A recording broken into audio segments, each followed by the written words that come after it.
Assalamualaikum warahmatullahi wabarakatuh. Selamat datang pada video final proyek kami untuk mata kuliah Perancangan dan Analisis Algoritma semester genap 2025 sampai dengan 2026 dari Universitas Maritim Raja Ali Haji. Judul proyek kami adalah Pemetaan 2D Kota Virtual dengan Simulasi Navigasi Kendaraan. Sebelumnya, perkenalkan nama saya Juan Pratika Tazira dengan NIM 24010200005. Pada video ini, kami akan membahas 3 hal utama. Yang pertama, itu latar permasalahan, apa yang kami coba selesaikan. Yang kedua, itu algoritma penemuan rute, bagaimana kami merancang solusinya secara teknis. Ketiga, itu analisis kompleksitas, seberapa efisien algoritma yang kami bangun. Anggota kelompok kami adalah saya sendiri, Juan Pratika Tazira, lalu ada Amira Azanur Adiba dengan NIM 24010200001. Lalu ada Zafira Khairunisa dengan NIM 24010200006. Lalu Naura Nadif Syahada dengan NIM 24010200014. Terakhir itu Rasika Kasih Putri dengan NIM 24010200017. Baiklah, mari saya mulai. Permasalahan yang kami angkat adalah bagaimana menemukan jalur terpendek dari satu titik spasial ke titik spasial lainnya melalui jaringan jalan yang direpresentasikan sebagai graf.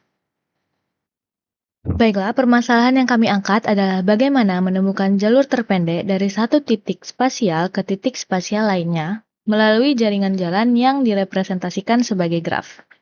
Bayangkan sebuah kurir, mereka harus mengantarkan paket dari titik A ke titik B, tapi jaringan jalannya kompleks, bercabang, dan bisa berubah-ubah setiap saat.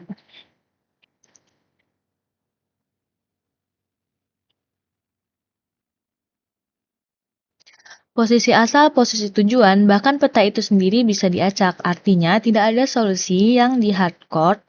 Kurir harus benar-benar berpikir mencari jalan setiap kali. Tantangan utamanya ada 2. Pertama, memastikan tidak ada jalan yang terisolasi. Setiap node harus terhubung. Kedua, menemukan jalur optimal, bukan asal sampai, tapi jarak terpendek. Inilah yang proyek kami selesaikan. Baiklah, saya di sini bertanggung jawab atas struktur data graf dan validasi konektivitas menggunakan BFS. Dalam proyek ini, peta jalan direpresentasikan sebagai graf berbobot tidak berarah atau weighted undirected graph. Menggunakan adjacency list, bukan adjacency matrix, karena jaringan jalan kami sparse, sehingga adjacency list jauh lebih efisien dalam hal memori. Ini adalah kelas graph, setiap node ditambahkan lewat tambah node, dan setiap edge yang merepresentasikan ruas jalan ditambahkan lewat tambah edge. Tambah edge menyimpan edge ke dalam map dengan node ID sebagai kunci. Karena graf tidak berarah, satu edge dicatat 2 kali dari A ke B dan dari B ke A. Lalu ada getNeighbors node, getNode by ID, dan getEdge between. Ini adalah query methods yang dipakai di Dijkstra untuk menelusuri tetangga node. Nah, ini yang paling krusial. Is connected adalah validasi bahwa nggak ada node yang terisolasi. Cara kerjanya itu menggunakan BFS, Breadth First Search. Kami mulai dari node pertama, lalu telusuri semua tetangga secara melebar menggunakan queue. Setiap node yang dikunjungi ditandai di dalam visit set. Di akhir kami cek apakah jumlah node yang tervisit sama dengan total node dalam graf. Kalau nggak sama, berarti ada node yang nggak bisa dijangkau. Graf tidak connected. Find Connected Nodes bekerja pelengkap. Ia mengembalikan daftar node mana saja yang terisolasi sehingga sistem bisa merespon dan memperbaiki konektivitas sebelum Dijkstra dijalankan. Di main.js, saya juga mengerjakan handle generate, handler yang dipanggil ketika user menekan tombol generate. Fungsi ini dipanggil generator peta lalu memanggil isConnected untuk validasi sebelum peta ditampilkan. Jika tidak connected, proses generate itu diulang. Itulah kontribusi saya. Silakan dilanjutkan oleh rekan saya, Naura. Ya, terima kasih kepada Juan. Saya Naura, saya mengerjakan representasi node dan edge, termasuk kalkulasi bobot yang menjadi dasar algoritma Dijkstra bekerja. Kelas node merepresentasikan sebuah persimpangan jalan di peta. Setiap node memiliki ID unik, koordinat X dan Y di kanvas, dan beberapa atribut state yang dipakai Dijkstra, seperti distance, visit, dan pref. Nah, bisa dilihat pada fungsi reset. Fungsi reset dipakai untuk mengembalikan state node ke kondisi awal. Jarak di set ke infinity, visit ke false, pref ke null. Ini dipanggil setiap kali Dijkstra mau dijalankan ulang dari awal. Selanjutnya ada fungsi distance. Distance itu untuk menghitung jarak Euclidean antara dua node, yaitu akar dan selisih kuadrat X ditambah selisih kuadrat Y. Inilah yang menjadi dasar bobot edge. Nah, selanjutnya adalah kelas edge, di mana kelas edge merepresentasikan ruas jalan. Setiap edge memiliki dua ujung node dan bobot yang dihitung otomatis oleh fungsi hitung bobot. Fungsi hitung bobot itu untuk memanggil distance dari node A ke node B, sehingga bobot edge berbanding lurus dengan jarak fisik di peta. Ini membuat Dijkstra secara otomatis mencari jalur yang paling hemat secara geometri. Selanjutnya adalah fungsi get curve control point. Fungsi ini berguna untuk jalan yang melengkung. Saya membuat get curve control point di mana titik kurva Bezier berfungsi untuk menghasilkan titik kontrol yang membuat jalan terlihat melengkung secara natural, bukan garis lurus kaku. Lalu, fungsi get midpoint dan get point ATT digunakan untuk sampling posisi di sepanjang kurva. Misalnya, untuk mengetahui posisi tepat si kurir saat berada di tengah-tengah ruas jalan. Nah, selanjutnya adalah fungsi getLength, yakni berfungsi untuk menghitung panjang sesungguhnya dari kurva Bezier dengan teknik numerical integration. Kurva disampel sebanyak n titik, lalu jarak antar titik dijumlahkan. Ini penting karena panjang kurva Bezier tidak bisa dihitung secara closed form langsung. Nah, bisa dilihat di sini terdapat fungsi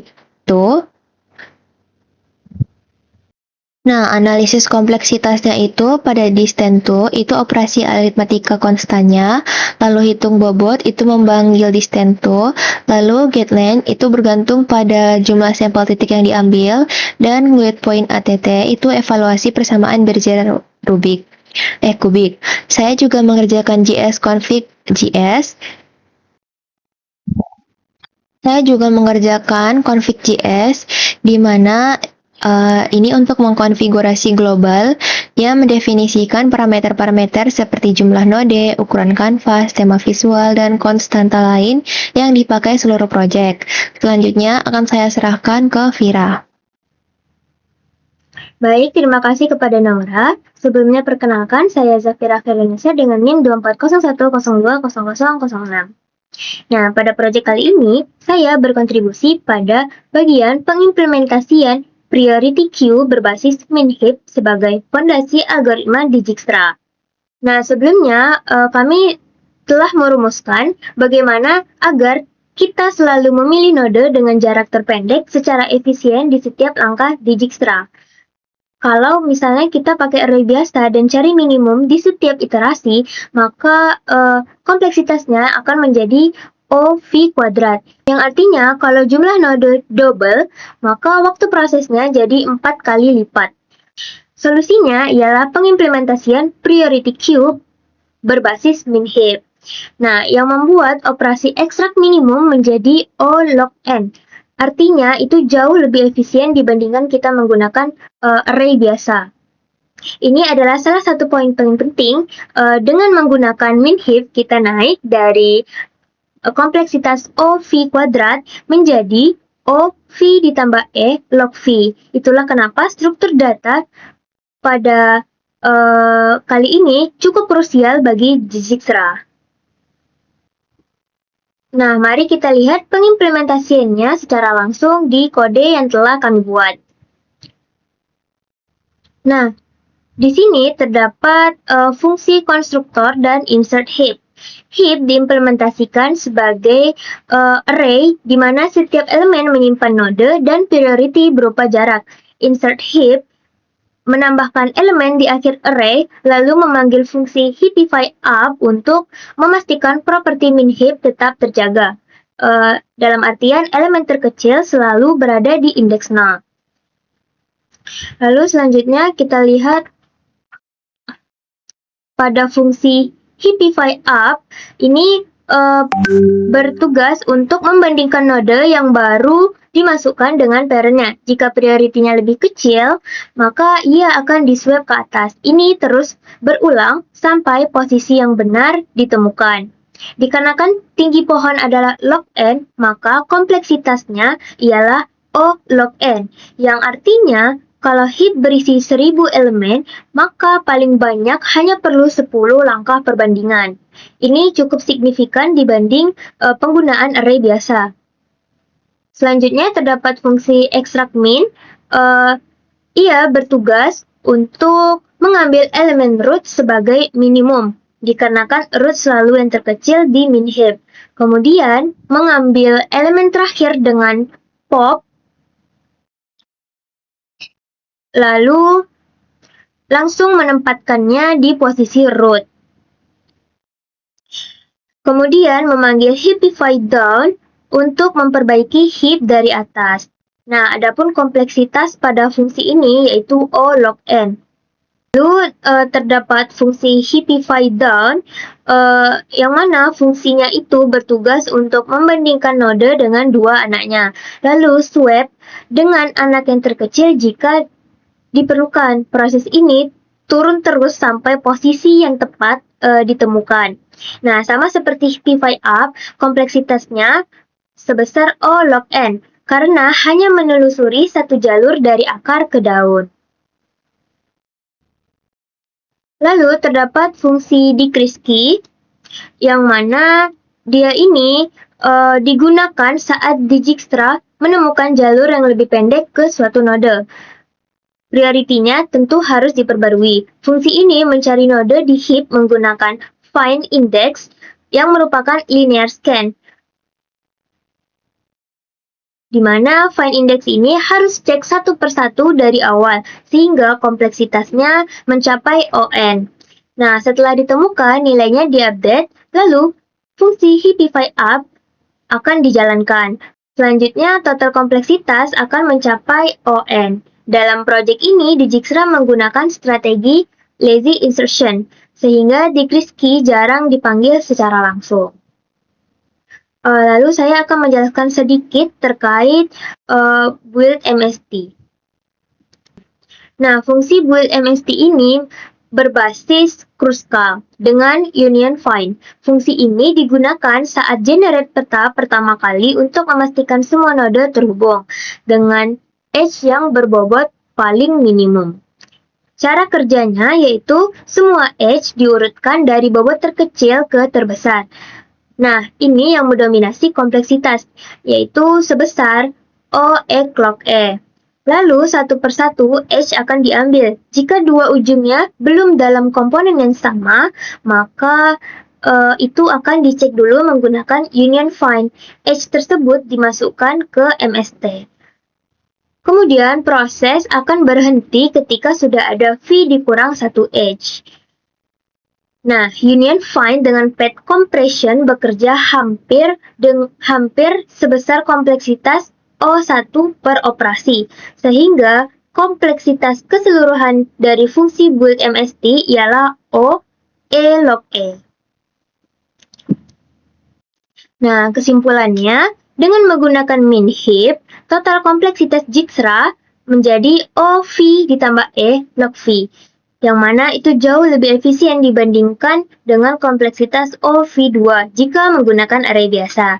Inilah alasan utama mengapa implementasi priority queue menjadi kontribusi yang krusial dalam proyek ini.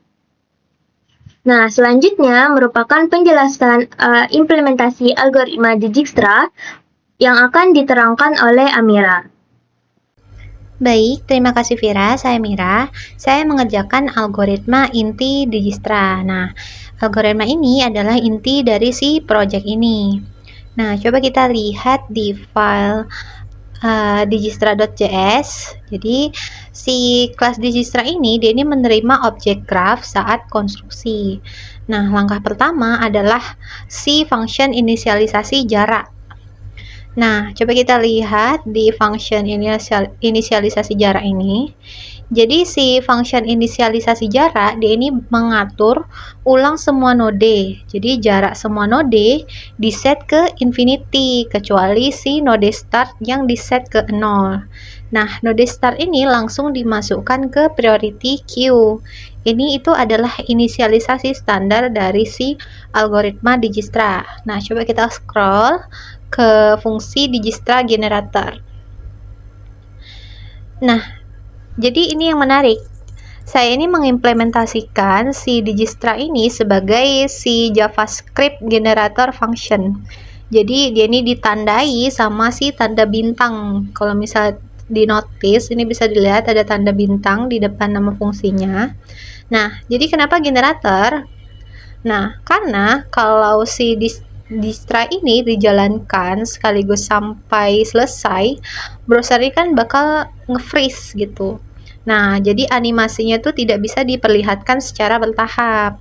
Jadi dengan si generator ini kita itu bisa pause dan juga resume eksekusi di setiap langkah menggunakan si yield. Sehingga setiap iterasi itu bisa divisualisasikan satu persatu.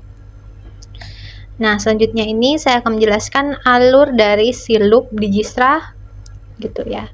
Nah, kita coba scroll kodenya, kita lihat. Nah, jadi untuk alur utama dari si generator ini sendiri, jadi yang pertama itu kita mengambil node dengan jarak terkecil dari priority queue menggunakan function extract min. Lalu langkah selanjutnya, jika si node ini adalah destination, maka selesai rekonstruksi si path. Nah, lalu yang ketiga, kita tandai node ini sebagai visit. Lalu langkah yang keempat, untuk setiap tetangga node yang belum visit, kita hitung jarak baru. Nah, jika jarak barunya itu lebih kecil dari jarak yang tersimpan, maka update jarak, update brief, lalu lakukan decrease key di priority queue. Lalu langkah selanjutnya, lakukan yield, serahkan kontrol balik ke pemanggil agar si UI ini bisa diupdate. Lalu langkah yang terakhir itu ulangi dari langkah pertama. Nah, selanjutnya coba kita scroll ke function yang namanya rekonstruksi path. Jadi setelah si destination ini ditemukan, function si rekonstruksi path ini bakal melakukan yang namanya backtracking. Jadi dari si destination ke start ini menggunakan pointer pref yang telah disimpan selama proses Dijkstra. Nah, hasilnya adalah si array path ini berisi node-node yang membentuk jalur terpendek. Nah, coba kita buka si main.js-nya, kita lihat sini ada function yang namanya handle mulai. Nah, jadi di main.js ini ada function yang namanya handle mulai. Jadi dia ini fungsinya itu adalah untuk menginisialisasi objek Dijkstra. Jadi dia ini memanggil inisialisasi jarak, lalu dia ini menyimpan reference ke generator. Selanjutnya, fungsi step Dijkstra ini kemudian dipanggil berulang menggunakan yang namanya request animation frame. Gitu. Nah, lalu selanjutnya dia ini memanggil function next pada generator setiap frame animasi. Nah, coba kita lihat fungsi yang namanya stop Dijkstra ini. Nah, jadi fungsi dari si function stop Dijkstra ini ialah dia ini menghentikan loop dengan membatalkan animasi frame dan mereset state generator.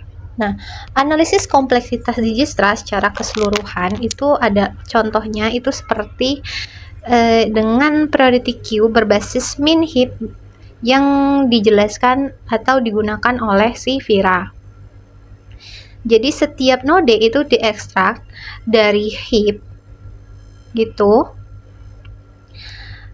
dengan kompleksitas big O dari V dikali log V, lalu untuk setiap edge itu diperiksa satu kali dengan kemungkinan decrease key, yakni kompleksitasnya itu adalah big O dari E dikali log V.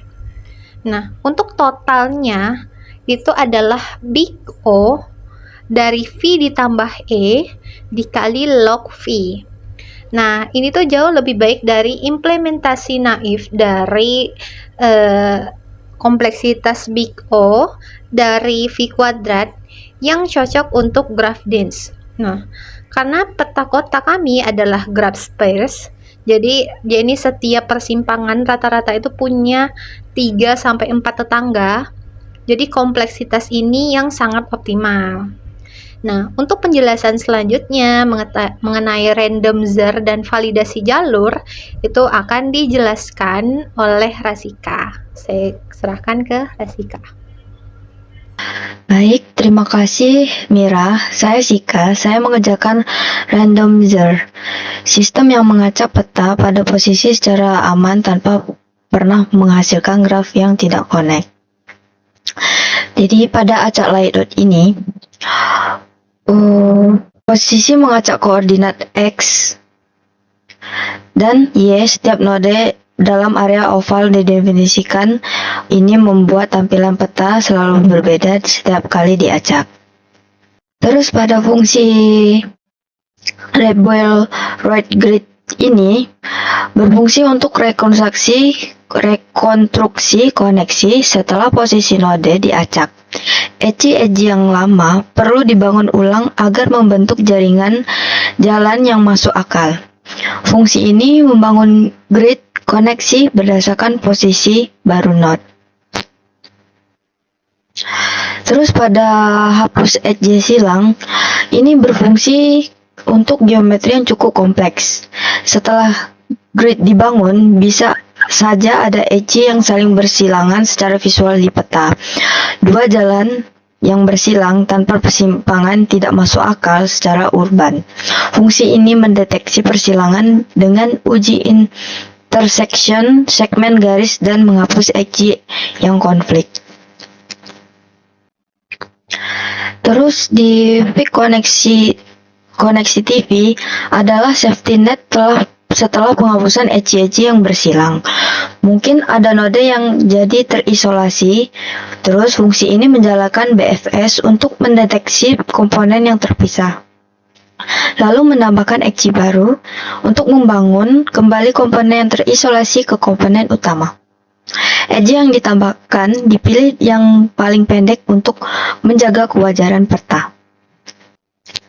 Terus, pada validasi koneksi, melakukan satu BFS terakhir dari node source ke node destination, memastikan jalur memang ada sebelum Dijkstra dijalankan.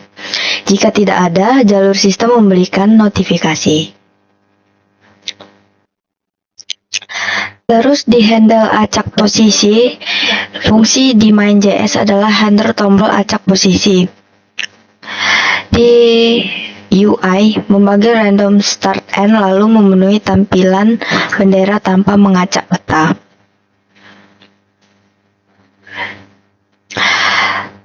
Terus analisis kompleksitas random start atau end di 0 V memilih satu node acak dari daftar. Fungsi hapus edge silang O I kuadrat setiap pasangan edge dicek instructionnya. Terus V connectivity O V plus I BFF untuk temuan komponen lalu tambahan ECI. Terus validasi koneksi O V tambah E 1 kali BSF. Jadi keseluruhan proses randomisasi adalah OI kuadrat yang didominasikan oleh deteksi ECI bersilang. Ini acceptable karena jumlah ECI dalam peta kota kami terbatas dan proses ini hanya terjadi saat user menekan tombol acak, bukan per frame animasi. Itulah kontribusi saya. Baiklah teman-teman, sekarang kami akan mendemonstrasikan seluruh fitur project secara langsung. Baiklah, yang pertama di sini ada tombol acak map. Jadi setiap kali ditekan, peta itu dibuat ulang secara prosedural, node dan jalan berbeda. Tapi semua node selalu terhubung berkat is connected dan fixed connectivity. Saya akan coba menekan fitur acak map. Bisa dilihat di sini jalannya itu berubah-ubah setiap kita menekan acak map. Oke. Selanjutnya itu ada acak posisi. Bendera kuning source dan bendera merah itu destination berpindah posisi tanpa mengubah peta. Ini kerjanya random start end dari Sika. Ini yang end untuk akhir, titik akhir, dan start itu titik mulai. Kita bisa acak dengan menekan fitur acak start atau end. Ini yang awalnya ada di N8 dan N11, sekarang berada di N3 dan N15. Selanjutnya itu fitur zoom in atau zoom out. Peta bisa di zoom tanpa kehilangan kualitas karena jalan dirender secara vektor di kanvas menggunakan kurva Bezier dari Naura dan Vira. Bisa dilihat, ini sudah maksimal zoom in dan ini zoom out. Kan? Nah, selanjutnya peta juga bisa di-scroll seperti yang saya scroll tadi ke semua arah karena ukuran kanvas melebihi viewport. Ini bisa kita tarik ke sini, oke. Lalu di Dijkstra itu mulai berjalan kalau kita klik start track atau algoritma Dijkstra. Perhatikan nanti nadanya itu bakalan berubah warna secara bertahap. Ini tuh visualisasi generator Dijkstra punya Mira. Node biru itu sama dengan sedang diproses, hijau itu sama dengan jalur terpendek ditemukan. Ya, pencet mulai.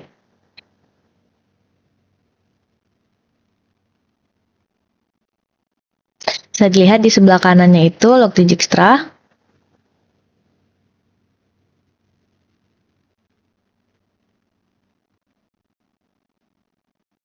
Nah, saat animasi berjalan juga kita bisa mempause supaya animasinya itu berhenti di tengah jalan lalu dilanjutkan kembali. Ini berkat mekanisme dari generator function. Kita coba dulu ya. Misalnya kita ulangi. Nah, ini bisa kita pause di 283 ini. Nah, tuh dia berhenti di sini mobil pink imutnya, lalu kita pencet lanjut, maka dia akan sampai ke akhir. Selanjutnya itu bisa dilihat di panel statistik, jumlah node yang saya bilang tadi bisa dilihat sebelah kanan di log Dijkstra-nya itu langkah yang ditempuh oleh Dijkstra-nya. Ini tuh memperlihatkan secara nyata bagaimana kompleksitas OV plus E log V bekerja dalam praktek. Baiklah teman-teman, itu tadi adalah pembahasan lengkap final project kami untuk mata kuliah perancangan dan analisis algoritma. Ringkasan algoritma yang kami implementasikan BFS untuk validasi konektivitas graf oleh saya sendiri, Juan, lalu Euclidean distance itu sebagai bobot edge oleh Naura Nadif Syahada, min heap atau priority queue untuk efisiensi di Dijkstra itu oleh Vira, Kruskal plus union find untuk MST inisialisasi peta itu oleh Vira, lalu Dijkstra dengan generator function sebagai algoritma utama oleh Amira Azza, lalu BFS, Fixed Connectivity, dan deteksi edge bersilang untuk randomisasi aman itu oleh Sika. Source code project kami dapat diakses di GitHub pada link yang akan kami sediakan di deskripsi video. Terima kasih sudah menonton sampai dengan akhir. Maaf apabila ada salah dalam menjelaskan. Saya tutup dengan wassalamualaikum warahmatullahi wabarakatuh.